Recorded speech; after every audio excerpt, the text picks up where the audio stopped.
sejati.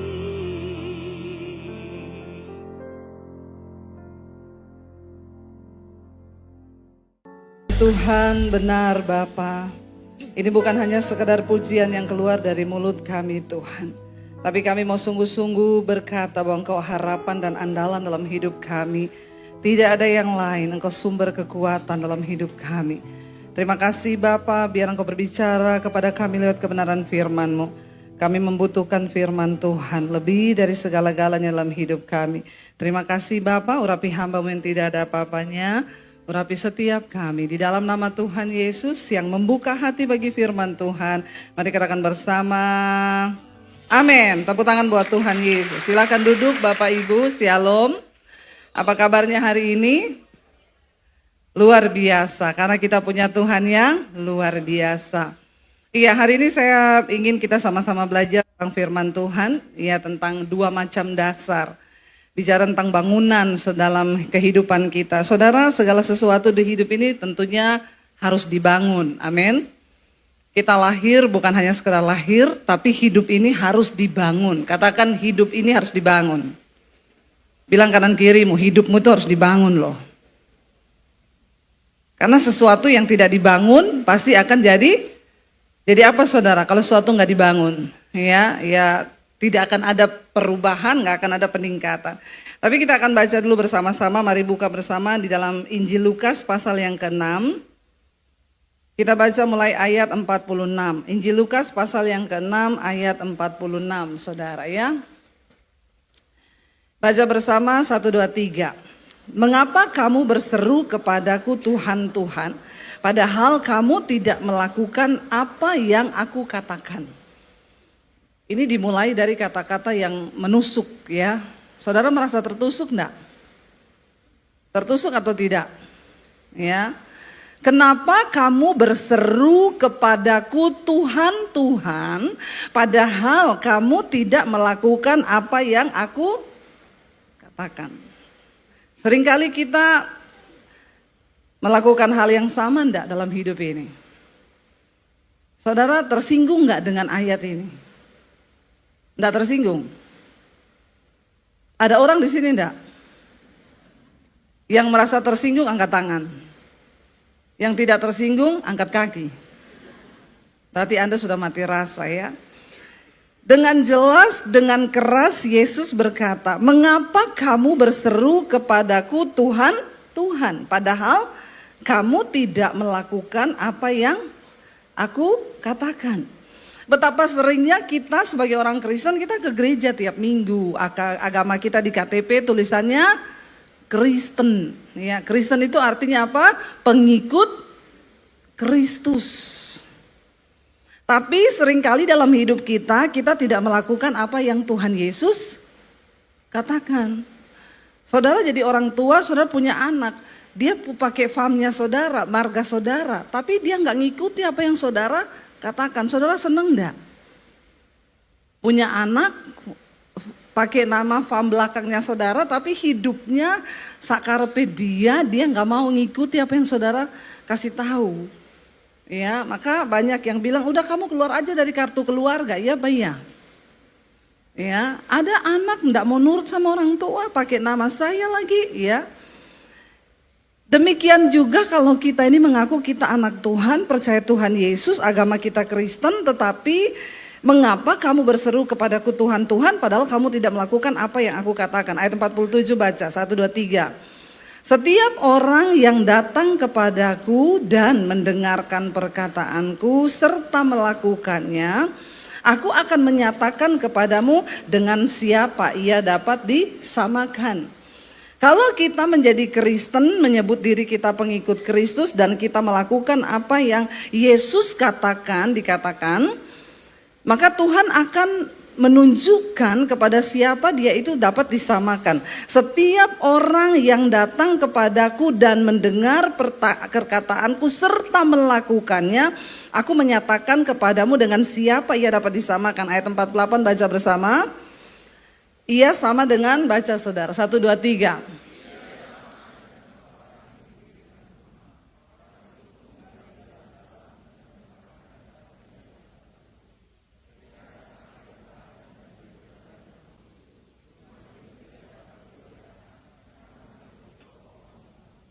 Ayat 49 baca saudara. Tapi tidak melakukannya.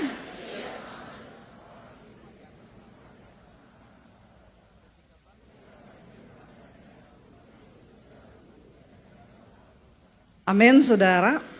Waktu kita menjadi orang Kristen, mendengar firman Tuhan dan melakukan firman Tuhan itu, Tuhan bilang kita ini sama dengan seorang yang mendirikan rumahnya.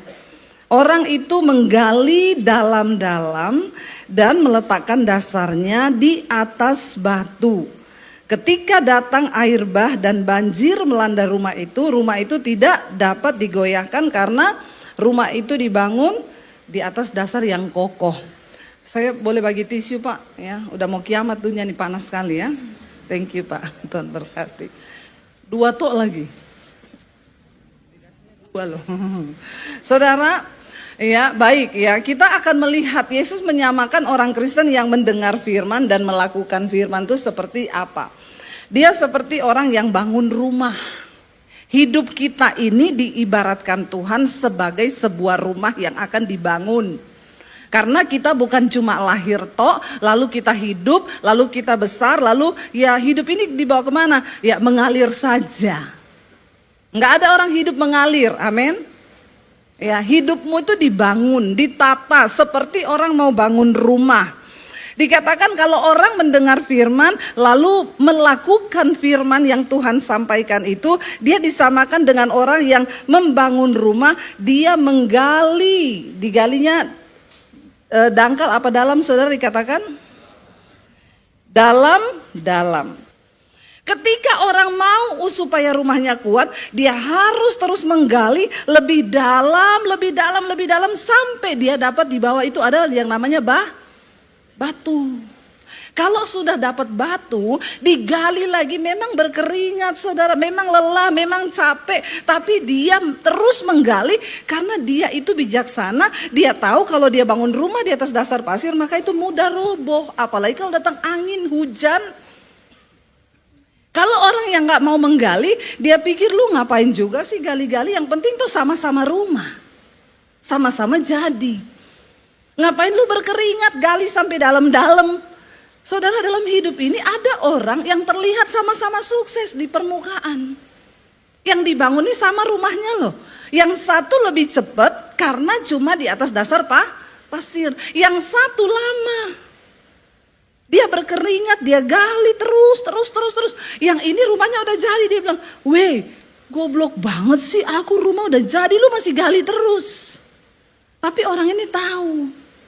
Belum aja lu datang badai, belum aja lu datang hujan, belum aja lu datang banjir. Nanti yang akan membuktikan kekokohan rumah kita itu adalah ketika datang badai. Hidupmu mungkin sekarang masih baik-baik aja, tapi waktu datang badai, pencobaan, barulah kita akan terasa mana yang imannya kuat, mana Kristen yang dibangun di atas dasar firman, mana yang tidak. Memang untuk melakukan firman itu susah atau susah? Ya, susah Bu.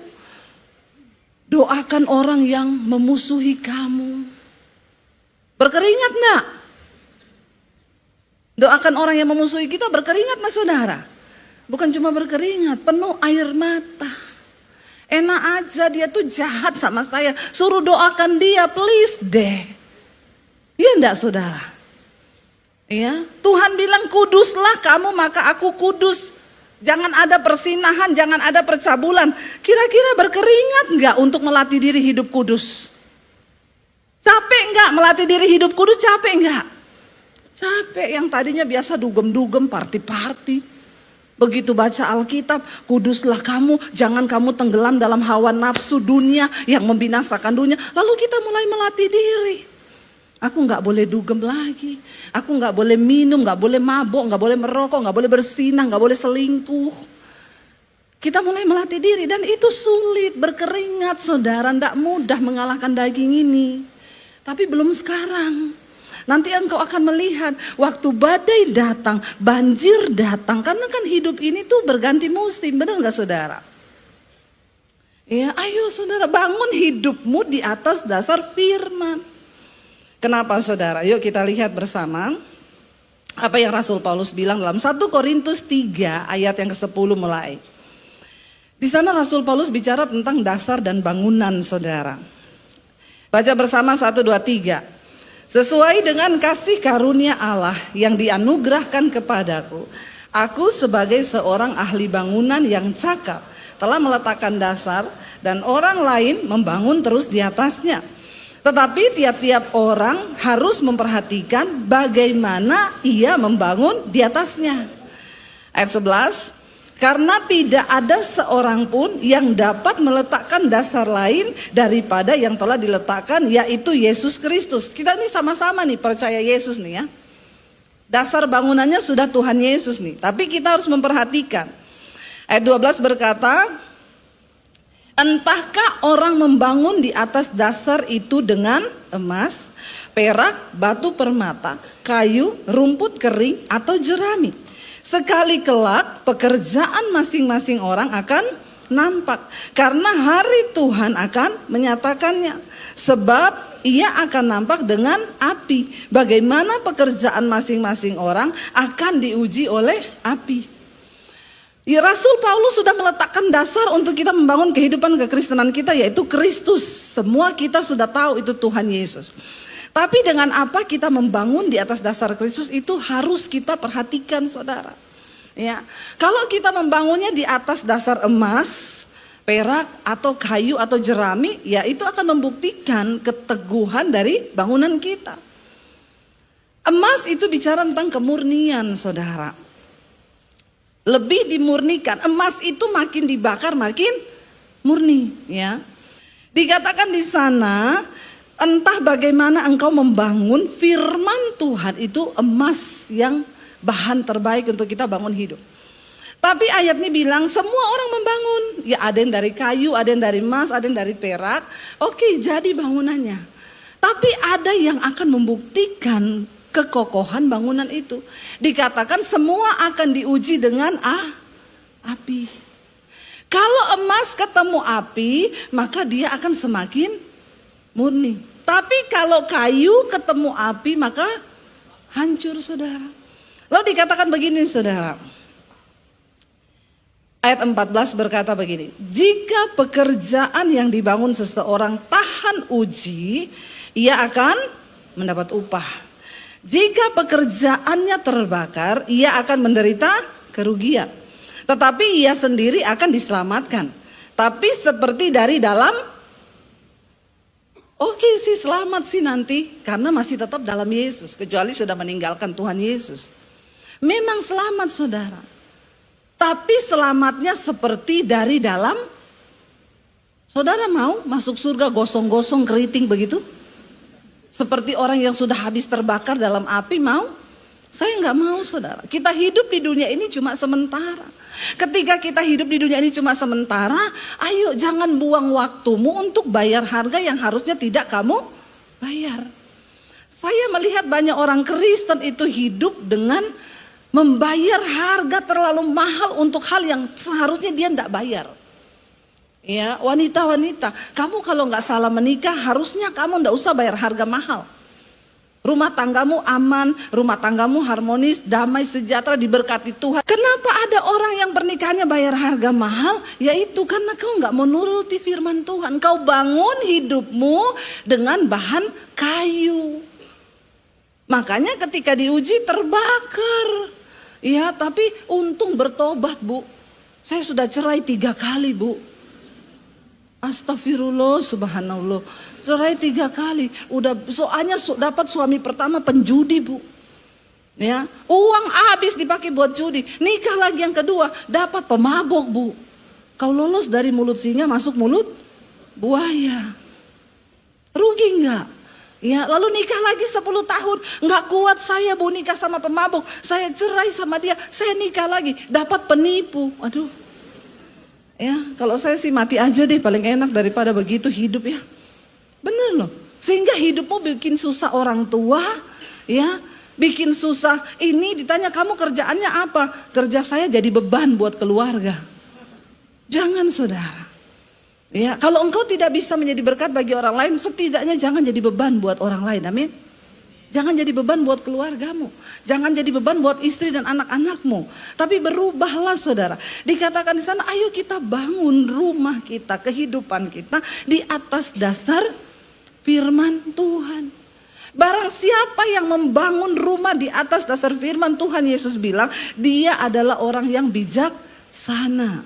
Tapi orang yang membangun rumah, dia mendengar firman, tidak melakukannya, dia diumpamakan seperti orang bodoh yang membangun rumahnya di atas dasar pasir. Nggak mau gali dalam-dalam. Ini saya sudah gali 5 meter kok. Ditanya, tapi lu udah ketemu batu? Belum, tapi cukuplah 5 meter sudah dalam. Ketika datang hujan, saudara, itu padang pasir kalau hujan datang, maka itu pasir semua terbawa oleh air, saudara. Sudah pasti rumah itu roboh. Tapi kalau dia dibangun di atas dasar batu, memang galinya lebih dalam. Hidup mencari perkenanan Tuhan itu lebih susah. Nggak gampang. Kita disuruh kudus, kita disuruh begini, tapi lakukan saja apa yang Yesus katakan. Ini dunia nggak akan semakin baik loh saudara. Dunia ini akan semakin jahat, akan semakin datang masa yang sukar. Tapi orang yang membangun hidupnya di atas dasar firman Tuhan, engkau akan mengalami keluputan dari Tuhan, katakan. Karena itu hari ini ayo bertobat. Bilang kanan kirimu, tobat yuk. Kita bangun hidup kita di atas dasar firman Tuhan yuk. Jangan hanya menjadi pendengar, tetapi menjadi pelaku-pelaku firman Tuhan. Alkitab berkata, orang yang mendengarkan firman, lalu lupa dan tidak melakukan firman itu, dia seumpama orang yang sedang mengamat-amati mukanya di depan cermin. Baru saja dia lihat mukanya, lalu dia segera pergi. Dan dia lupa bagaimana mukanya. Seperti itu orang yang mendengar firman dan tidak melakukannya. Tolong kalau multimedia bisa dapat ayat itu. Ya, ditayangkan, kalau enggak apa-apa. Orang yang mendengar firman tapi tidak melakukannya, dia seumpama orang yang mengamat-amati mukanya di depan cermin. Ya, lalu dia segera pergi dan dia lupa bagaimana dengan wajahnya, saudara. Ya, nah orang itu saudara, kalau kita itu cuma ya melihat, mendengar firman. Nah, Yakobus 1 ayat 23. Nih saya dapat nih, Yakobus 1 ayat 23, baca. Ya. Yakobus 1 ayat 23 firman Tuhan berkata begini. Sebab jika seorang hanya mendengarkan firman saja dan tidak melakukannya, ia adalah seumpama orang yang mengamat-amati, yang sedang mengamat-amati mukanya yang sebenarnya di depan cermin. 24. Baru saja ia memandang dirinya, ia sudah pergi atau ia segera lupa bagaimana rupanya. Kira-kira saudara di sini ada yang lupa dengan wajahnya sendiri? Tolong angkat tangan. Coba ingat mukamu, ingat gak dengan wajah kita? Semua ingat toh? Kalau enggak ingat bahaya loh. Berarti kau hilang ingatan. Mukanya sendiri saja tidak diingat. Ada cowok-cowok bilang, ingat bu, kayak Ari Wibowo. Nah kalau itu sih halu. Ya, halu itu, memaksakan diri. Kita semua pasti ingat muka kita. Saya tahu, oh di sini ada tai lalat saya. Saya tahu pipi saya yang sebelah kanan ini ada lesung pipinya. Saya tahu. Kenapa? Karena saya bercermin tiap hari. Lah bayangkan orang yang mendengar firman dan tidak melakukannya, dia itu kayak orang lupa diri. Kau baru saja lihat mukamu, lalu kau pergi dan kau sudah lupa bagaimana wajahmu. Please saudara, jangan sampai kita jadi orang Kristen yang lupa diri, nggak tahu diri. Bagaimana rupa saya, ya lupa saya. Nah hari ini firman Tuhan ingatkan, mari saudara kita jangan hanya menjadi pendengar saja, tapi kita menjadi pelaku firman Tuhan. Karena kalau kita sudah memilih kepada Yesus, sekali engkau pilih Yesus, habis-habisin deh buat Tuhan, amin. Kita habis-habiskan seluruh energi kita. Tuhan, aku mau menggali lebih dalam, walaupun aku berkeringat, walaupun susah, tapi aku sudah pilih Yesus. Jangan pantang mundur, tidak setengah-setengah. Aku percaya Yesus, aku ikut Yesus, aku ikuti semua apa yang dia katakan. Sebab itu yang akan membuat hidupmu berarti dan berharga saudara. Kita bangkit berdiri bersama, saya undang para imam musik, waktunya habis. Ya saudara, kita percaya bahwa kalau kita sudah memilih Yesus, Dia adalah pilihan yang terbaik dalam hidup kita, amin. Ketika dia menjadi pilihan yang terbaik, bilang Tuhan, kami putuskan hari ini untuk melakukan semua yang Engkau mau. Katakan bersama saudara pujian ini.